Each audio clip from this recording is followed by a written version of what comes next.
নৱবৰ্ষৰ প্ৰথমটো সপ্তাহতে ৰাজ্যত পুনৰ এবাৰ সংঘটিত হৈছে এক ভয়ংকৰ ঘটনা।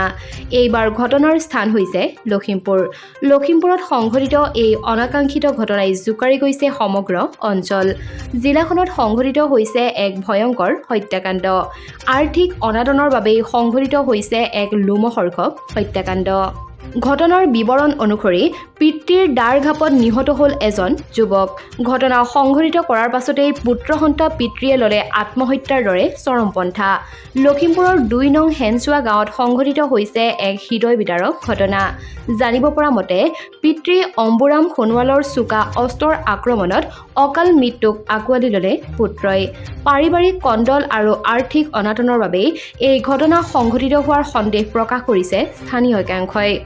ইতিমধ্যে ঘটনা সংঘটিত হোৱাৰ পাছতেই উক্ত স্থানত বগীনদী আৰক্ষী উপস্থিত হৈ তদন্ত প্ৰক্ৰিয়াও আৰম্ভ কৰিছে। এই ঘটনাক কেন্দ্ৰ কৰি অঞ্চলজুৰি চাঞ্চল্যৰ সৃষ্টি হৈছে। আজিৰ খবৰ ইমানেই আছিল। শেষলৈকে চোৱাৰ বাবে ধন্যবাদ। লগতে কৈ থওঁ, নিতৌ নতুন নতুন আপডেটসমূহ সকলোতকৈ আগত পাই থাকিবৰ কাৰণে আমাৰ চেনেলটি যদিহে এতিয়াও ছাবস্ক্ৰাইব কৰি লোৱা নাই, তেনেহ'লে প্লিজ চেনেলটি ছাবস্ক্ৰাইব কৰি কাষত থকা বেল আইকনটো প্ৰেছ কৰি ল'ব।